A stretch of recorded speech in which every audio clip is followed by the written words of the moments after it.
it's the Andy and Dave Daily right here on the Muskegon Channel. I'm Andy O'Reilly. Dave Cackley's over yonder. I wake up this morning to a case of the red ass because I'm not Dave's social director.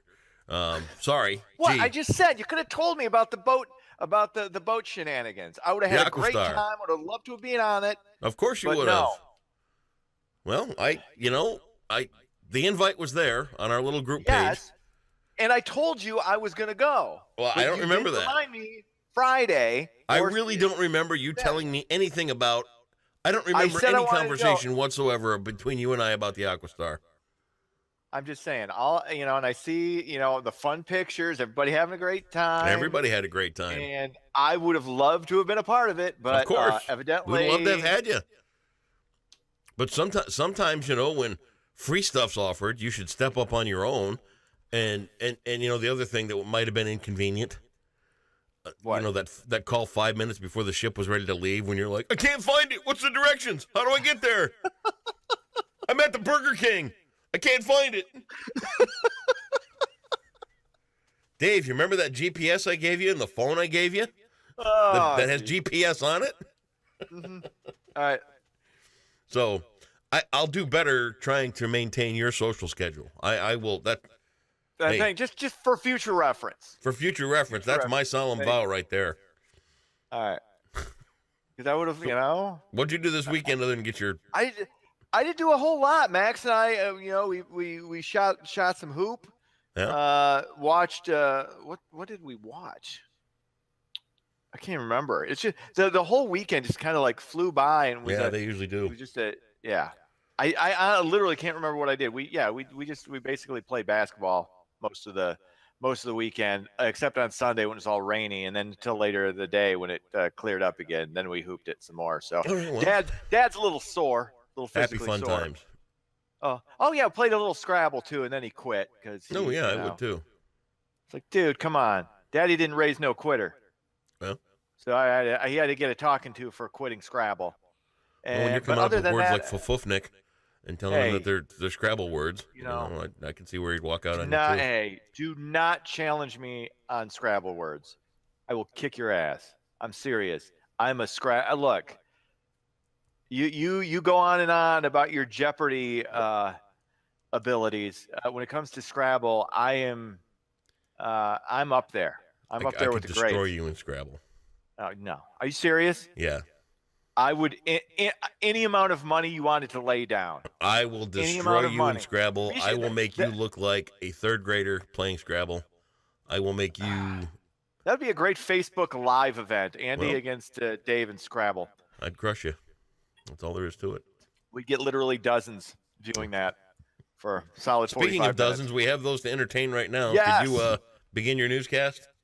Let's do it. President Trump issued a strong warning to Iran on Sunday. The president tweeted out that military engagement with the United States would mean the official end of Iran. The threat follows a New York Times report last week that the administration was considering sending 120,000 troops to the Middle East if Iran attacked American forces. Man, he's got to be careful with stuff like this. You can't, I said it before, you can't deal with Iran like you dealt with North Korea. It's a completely different beast. Okay, they want this. They're begging for this. Don't do it. And if we do anything other than possible airstrikes, and even that is risky because you've got Israel there that can be impacted. You don't want to hurt your friends to go after your enemies, even if you have the same enemy there. And you got to keep in mind, it's not the people of Iran. It's look, factions yes, it's not in about Iran. That. But like I said, the factions are loud. I just think you got to be really careful in dealing with those factions because they want this. So you don't necessarily have to give it to them. And it's a little unnerving. Of course, I glossed over the whole Justin Amash Trump thing because to me and I don't have an issue with Justin Amash. I think what he did is pure Justin Amash. I mean, he's one of those guys who has his principles, whether you agree or disagree with Justin Amash.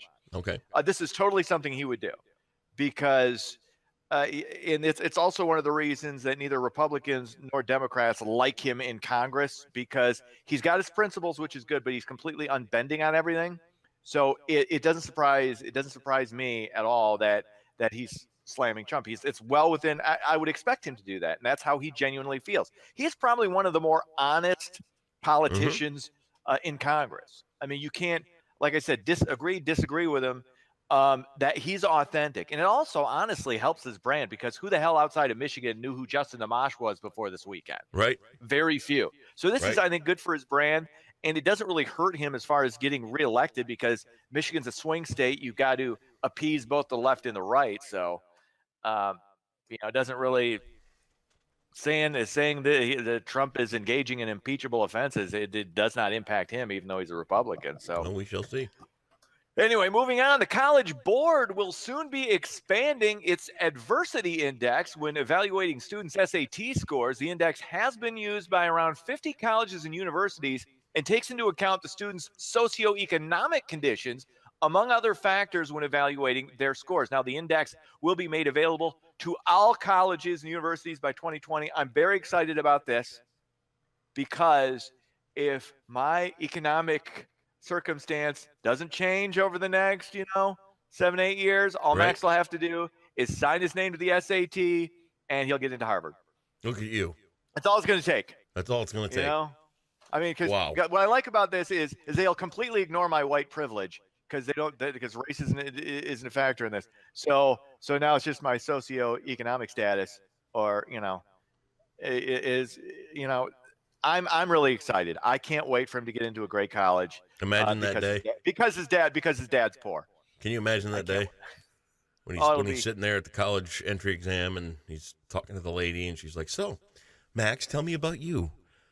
Why should we let you into Dartmouth?" And he'd be like, "Well, my dad still lives in my grandma's basement. Come on in. What are you waiting for? Here's a free card to the commissary." No way. He's like, "Wait, you're not by any chance 20% Asian, because then all bets are off." Oh man. I don't actually have any problem, because there are other factors. Something tells me that you don't really fall into the economic hardship tab there. I'm just gonna say I don't open up my accounts to anybody, but Of course you don't. Never mind. Let's move on. It's too depressing if I talk about my net worth or lack thereof.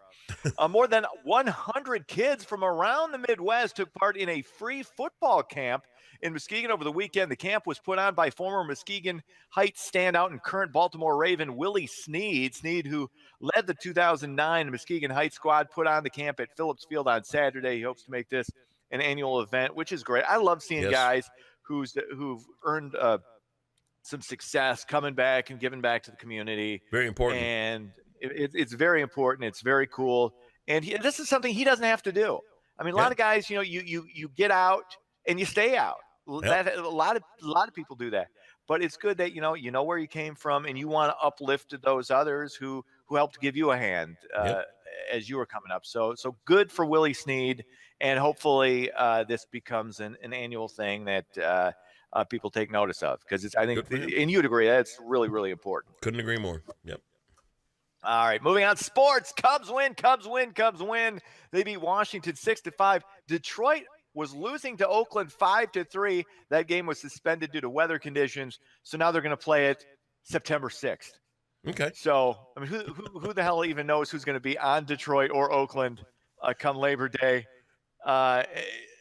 I love when they do this. We're going to suspend the game. They're not going to play it the next day. They're not going to play we'll reschedule it. We'll play like 4 innings on September 6th. You know what I thought was funny about the thing is the weather's coming, right? And they know it. So the home plate umpire throws the yellow flag.